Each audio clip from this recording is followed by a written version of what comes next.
I couldn't believe my own reflection in the mirror. How had it come to this? Sitting on my daughter's boyfriend's lap in a crowded movie theater, my heart raced, and I prayed no one noticed. It was just a moment, innocent on the surface, but the way his hand brushed against me left a lingering heat that wouldn't go away.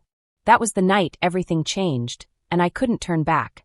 Life had always been predictable for me, maybe too predictable. At 43, I was a single mother, deeply invested in my daughter's happiness and too used to putting my own needs aside. Chloe, my 22-year-old daughter, had always been my pride and joy. Ambitious, sharp, and determined, she was everything I had once dreamed of being but never fully became. Our home was a modest, quiet sanctuary that had seen years of laughter, heartbreak, and growth. Chloe had recently started dating Alex, a polished and charming young man she met at a networking event.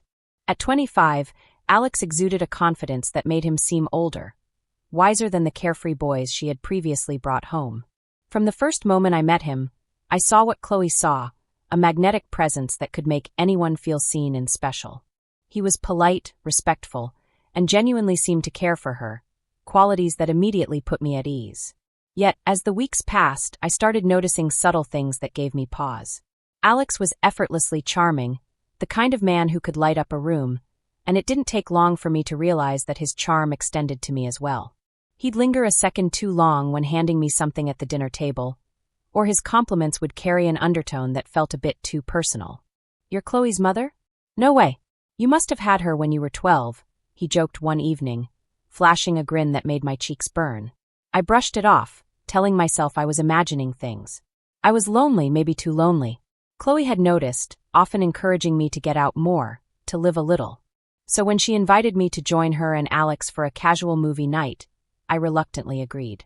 It seemed harmless enough, a way to shake off the monotony of my evenings spent alone in front of the TV. That night was supposed to be ordinary, uneventful. But as the lights dimmed and the audience settled into their seats, I realized how drastically my world was about to change. Alex's casual suggestion for me to sit on his lap, just until Chloe gets here, seemed innocent at first. I didn't know then that it would be the moment that unraveled everything I thought I knew about myself. After that night at the movie theater, everything seemed different, even though nothing had explicitly changed. I kept telling myself it was just a misunderstanding, a fleeting moment that meant nothing. But the truth lingered, simmering beneath the surface every time Alex was near. Chloe was oblivious, of course. She adored Alex and often went on about how he might be the one. Watching her gush about him filled me with a strange mix of pride and unease. She deserved someone amazing, and Alex certainly seemed to fit the bill. Yet, I couldn't shake the memory of his steady gaze in the theater, the way his hands had lingered on my hips as if they belonged there.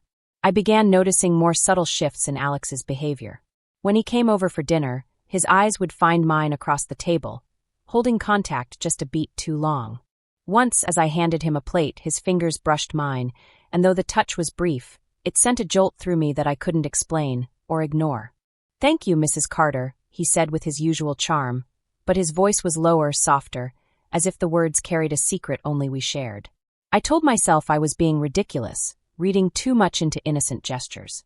But then came the compliments, always wrapped in casual tones, but carrying a weight I couldn't deny. "You've got great taste," he remarked one evening as he admired a new painting in the living room. "Chloe's lucky to have such a cool mom." Harmless words, but the way his gaze lingered on me made them feel loaded. The more I tried to push the thoughts aside, the more intrusive they became. Nights were the worst. I'd lie in bed replaying every moment, every glance, every accidental touch. My mind became a battleground of guilt and longing, two forces pulling me in opposite directions. How could I even think this way about Alex? He was Chloe's boyfriend, for God's sake. But the harder I tried to fight it, the stronger the pull became. Things came to a head one rainy evening when Chloe was running late from work. She asked me to let Alex in, and when I opened the door, I was struck by how disarmingly casual he looked, his hair damp from the rain and his smile as warm as ever. "I hope I'm not interrupting your evening," he said, stepping inside and handing me his wet coat. "Not at all," I replied, trying to sound nonchalant, though my heart was racing. Instead of waiting in the living room, he followed me into the kitchen as I poured myself a glass of wine. "Want one?" I offered, desperate to fill the silence. "Sure," he said, his voice almost too quiet. He took the glass, raised it in a mock toast, and said, to awkward movie nights. His grin was playful, but the words carried a weight that made my cheeks flush. "I thought we weren't going to talk about that," I said, laughing nervously. "Why not?" "It's a funny memory," he replied, leaning casually against the counter. "For who?" I asked, raising an eyebrow. He didn't answer, but his silence was deafening.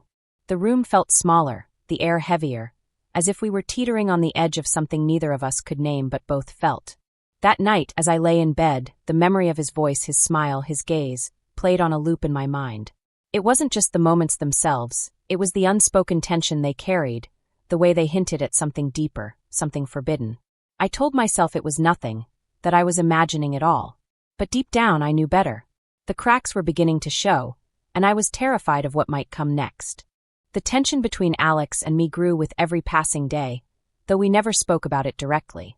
It was in the stolen glances, the subtle touches, and the lingering pauses in our conversations. It was as if we were dancing around an invisible line, daring it to move closer while pretending it didn't exist. One evening, Chloe was out with friends, and the house was unusually quiet. I settled on the couch with a glass of wine and an old noir film, trying to relax. When the doorbell rang unexpectedly, my heart skipped a beat. It was Alex. His presence filled the doorway, casual yet deliberate, and I couldn't help but feel my pulse quicken. "She's not here," I said, stepping aside to let him in. "I know," he replied, slipping off his jacket. "She told me she'd be out, but I thought I'd stop by anyway. Didn't want you to feel lonely." His words were innocent enough, but his tone was anything but. I told myself he was just being polite, but deep down I knew better.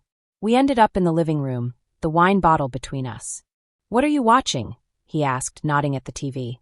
"Just an old film," I replied, my voice steady, though my nerves were anything but. He sat down on the couch, closer than I expected, and I could feel the heat radiating from him. "You're not like anyone I've ever met," he said after a long pause, his voice soft but firm. I laughed nervously, trying to brush it off. "You shouldn't say things like that," I murmured, swirling the wine in my glass. "Why not?" he asked, leaning in slightly. His proximity made my breath catch. "Because it's inappropriate," I said, my voice trembling. The air between us felt electric, heavy with unspoken words and forbidden thoughts. Before I could process what was happening, his hand brushed against mine. It was a small gesture, but it sent a jolt through me that I couldn't ignore. "You feel it too, don't you?" he whispered, his voice barely audible. "Alex, we can't," I started, but before I could finish, his lips were on mine. The kiss was soft, tentative, as if he was waiting for me to pull away. But I didn't. I leaned into him, my hands gripping the front of his shirt as the weight of years of loneliness melted away in his touch. The kiss deepened, and all rational thought disappeared. His hands were careful yet confident, exploring the curve of my waist and the small of my back. The world outside ceased to exist as we surrendered to the moment. When we finally broke apart, breathless and tangled on the couch, reality began to creep back in. "This is wrong," I whispered, my voice shaking. "I know," he said, his forehead resting against mine. "But I can't stop." Neither could I. What started as a single moment of weakness spiraled into something neither of us could control. Alex began finding reasons to come over when Chloe wasn't home, dropping by to pick something up or staying late after dinner to help clean up. Each time, the stolen moments grew bolder, the boundaries blurrier. We were playing a dangerous game, and we both knew it. One afternoon, while Chloe was at work, Alex texted me. "Can I see you?" My heart raced as I typed my reply. "Come over, but just for a little while." The moment he walked through the door, his hands were on me, his lips claiming mine with a desperation that mirrored my own. We didn't even make it to the bedroom. The couch became our haven, our secret world where nothing else mattered. Each encounter felt riskier than the last, but the thrill of it only fueled the fire. We started meeting in more daring places, a secluded spot in his car, a boutique hotel on the edge of town. Each time we told ourselves it would be the last, but it never was. Despite our best efforts to keep things hidden, the cracks in our facade began to show. Chloe started to notice the way Alex lingered around the house, the subtle shift in his demeanor. One evening, as we sat at the dinner table, she laughed and said, "You two get along so well. Sometimes I think he likes you more than me." Her words sent a chill down my spine, but Alex didn't miss a beat. "Your mom's just easy to talk to," he said smoothly, flashing her a charming smile. But it wasn't just Chloe who noticed. My best friend, Evelyn, began asking questions, her probing gaze impossible to avoid. "You seem distracted lately," she said one afternoon over coffee. "Is everything okay?" I laughed it off, but her suspicion lingered, adding another layer of tension to an already precarious situation. The closer Alex and I became, the harder it was to keep the truth hidden. Each stolen moment, each whispered confession, brought us closer to the edge of an inevitable disaster. And though I knew the fallout would be catastrophic, I couldn't bring myself to stop. The line we'd crossed was far behind us now, and there was no turning back. It was bound to happen sooner or later. Secrets like ours never stay hidden for long, no matter how careful we thought we were. I always told myself we'd stop before things got out of hand, but that was a lie. The truth was, neither Alex nor I wanted to stop, and the thrill of sneaking around only made it harder to let go. The breaking point came on a Saturday morning. Chloe had left for her usual yoga class, leaving the house quiet and still. Alex texted me, as he often did. "Are you alone? Can I come by?" My heart raced as I replied, "Just for a little while." When he arrived, the tension between us was palpable. He kissed me the moment he walked in, his hands finding my waist as I tried, half-heartedly, to push him away. "Not here," I said, my voice shaking. "Why not?" he murmured against my neck. "It's just us." But it wasn't just us, not really. We ended up on the couch, the same place where it had all started. Sunlight streamed through the curtains, mocking the secrecy of our actions by illuminating everything we were trying to hide. We were too caught up in each other to hear the front door open. "Mom!" Chloe's voice froze me in place. Alex and I jumped apart as she stepped into the living room, her yoga mat slung over her shoulder. The look on her face, confusion, betrayal, and hurt, was like a dagger to my chest. "What the hell is going on?" she demanded, her voice shaking. My throat went dry as I struggled to find the words, but nothing came. "Chloe, it's not," Alex started, but she cut him off with a sharp glare. "Don't," she snapped. "Don't you dare." Her eyes shifted to me, tears brimming as she asked, "How long? How long has this been going on?" I couldn't meet her gaze.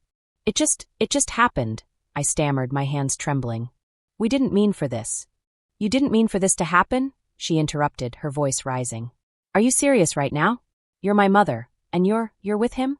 Her words cracked, and the tears began to fall freely. "How could you do this to me? How could you both?" She dropped her yoga mat and stormed out, slamming the door behind her. For a moment, neither Alex nor I moved, the weight of what had just happened pressing down on us. "I should go after her," I finally said, my voice shaking. Alex reached for my arm, his grip firm but gentle. "Give her some time," he said quietly. "She hates me," I whispered, tears streaming down my face. "She'll never forgive me." Chloe didn't come home that night.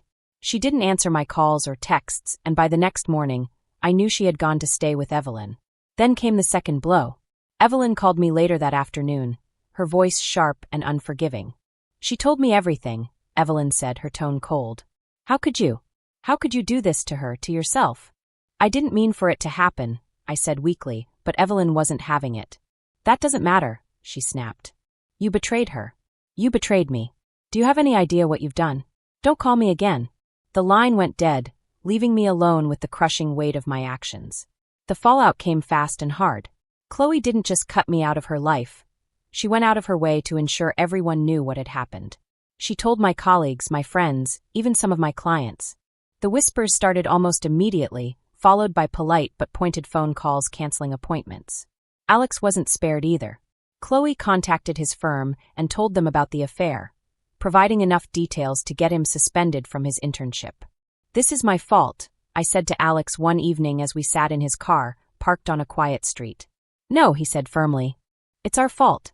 Don't take all the blame." But I couldn't shake the guilt, and I could see the strain on his face every time we spoke. The breaking point came a week later. Alex showed up at my house, his face pale and drawn. "I can't do this anymore," he said, his voice barely above a whisper. "What do you mean?" I asked, my chest tightening. "This," he said, gesturing between us. "It's tearing everything apart. Chloe hates me. Your life is falling apart. And now my career," he trailed off, running a hand through his hair. "Maybe we should take a break. Give things time to settle." His words felt like a punch in the gut, but I nodded, knowing he was right. "Okay," I said quietly. He leaned over and planted a soft kiss on my forehead. "I'm sorry," he whispered, and then he was gone. I was left with nothing but the ruins of what we had built. Chloe hadn't come home. Evelyn hadn't called. And Alex had disappeared from my life as quickly as he'd entered it. The house felt emptier than ever, and for the first time, I wondered if it had all been worth it. Weeks turned into months. I threw myself into work, trying to distract myself from the mess I'd made. But every quiet moment was a reminder of what I'd lost. Chloe, Evelyn, Alex. I thought about reaching out to him, about seeing if we could pick up the pieces, but every time I reached for my phone, I stopped myself. One gray afternoon, a letter arrived in the mail. It was from Alex. His words were heartfelt, filled with apologies and longing. He told me he was in Chicago now, starting over, and that he hoped one day I could forgive him. I stared at the letter for a long time, torn between the urge to respond and the need to move on. In the end, I put it away unopened. I wasn't ready, not yet. Instead, I picked up my phone and called Chloe. It went to voicemail, but I left a message anyway. Hi, sweetheart. It's me. I just wanted to say I'm sorry for everything. I know I hurt you, and I'll regret it for the rest of my life. I hope one day you can forgive me. I love you. I hung up, tears streaming down my face. For now, all I could do was sit with the silence and try to figure out who I was without them, without anyone. And maybe that would have to be enough. The days following Alex's departure and Chloe's estrangement felt like an endless blur. The house, once filled with laughter and warmth, was now steeped in an oppressive silence. I moved through my routines mechanically, each moment dragging on as I tried to piece together what was left of my life. But the truth was undeniable. I had destroyed everything that mattered to me. Chloe's absence was the hardest to bear. She didn't come home, didn't answer my calls or texts, and the void she left behind was unbearable. I knew she was staying with Evelyn, and though I wanted to reach out to her, I also knew I couldn't force her to listen to me. Every time I thought about the look on her face when she caught Alex and me together, I felt like I was suffocating. The betrayal in her eyes haunted me, and I couldn't shake the guilt that consumed me.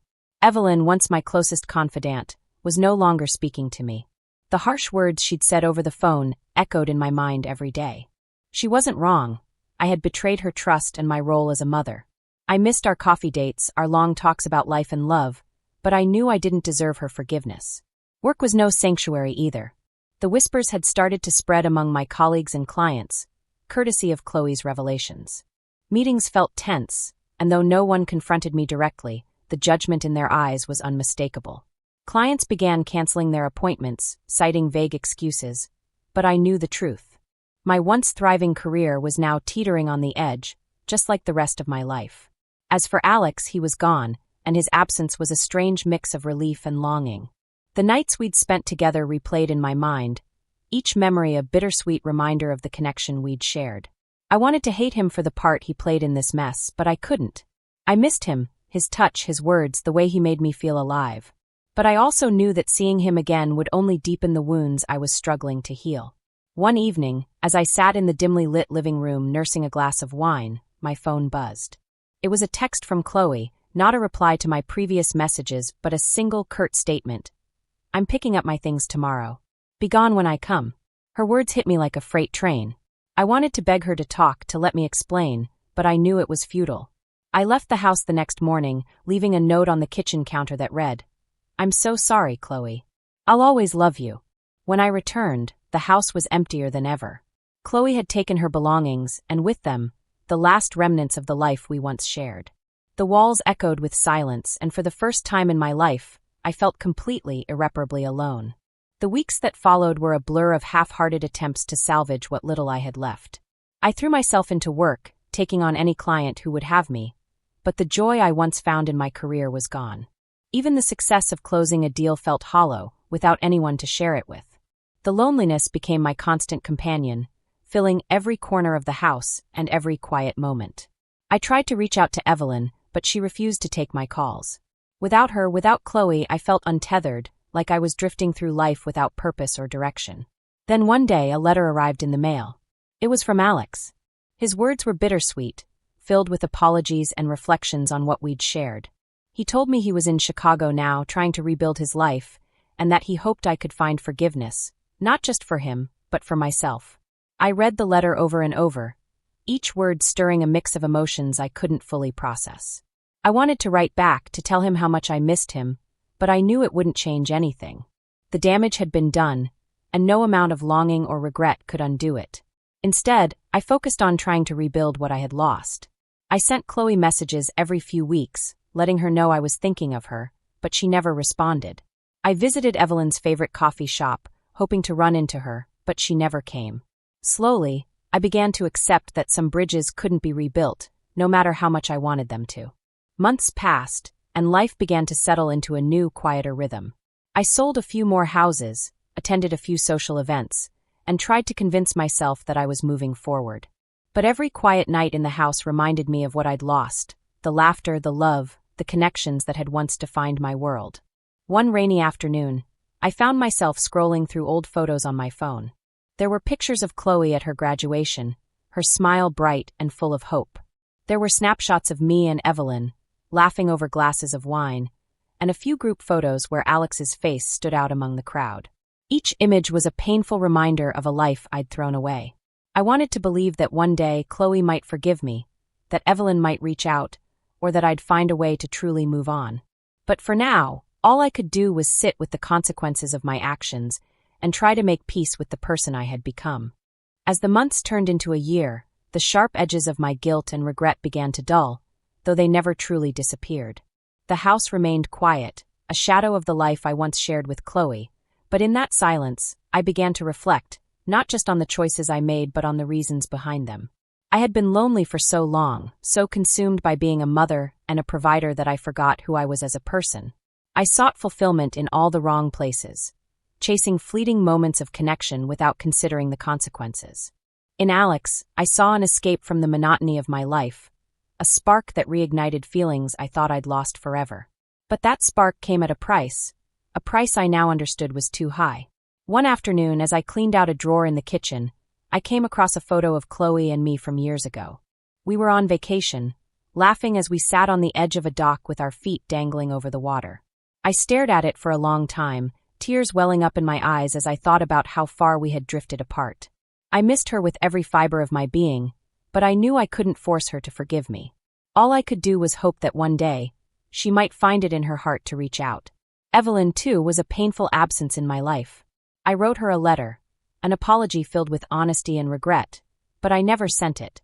Instead, I tucked it into a box with other remnants of the life I had lost, unsure if she would ever want to hear from me again.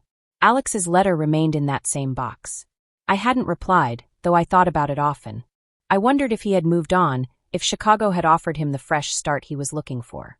A part of me wanted to reach out, to see if there was anything left between us, but deep down, I knew it was better this way. What we had was built on lies and stolen moments, and trying to rekindle it would only reopen wounds that were still healing. In time, I began to focus on myself, something I hadn't done in years. I started volunteering at a local community center, helping organize events and support groups for single parents. It was humbling work, but it reminded me of the importance of connection and honesty. Slowly, I started to feel like I was rebuilding a version of myself that I could live with. Every few weeks, I sent Chloe a message, just to let her know I was thinking of her. Most went unanswered, but one evening, I received a single reply: "I need more time." It wasn't forgiveness, but it was something, and I clung to that small glimmer of hope. The pain of my choices would never fully leave me, but I learned to carry it with me, using it as a reminder of the importance of boundaries, trust, and self-awareness. I couldn't change the past, but I could choose to live differently moving forward. Looking back, I realized the affair wasn't about Alex. It was about the emptiness I felt inside, an emptiness I had ignored for too long. I had tried to fill it with something fleeting and forbidden, and it had cost me everything. But it also forced me to confront the parts of myself I had been avoiding, to rebuild from the ashes of my mistakes. As I sat in the quiet of my home one evening, a sense of calm washed over me. The journey ahead was uncertain, but for the first time in a long while, I felt like I was moving forward, not away from the past but toward a better future. And maybe one day, I would find the courage to forgive myself, even if no one else ever did. What would you do if you were in her shoes? Could you forgive a betrayal like this, or is some damage irreversible? Let us know in the comments below. Don't forget to like and subscribe for more stories that will keep you on the edge of your seat. And trust me, you won't want to miss next week's story. It's a shocking twist you'll never see coming. Hit that bell icon to stay updated.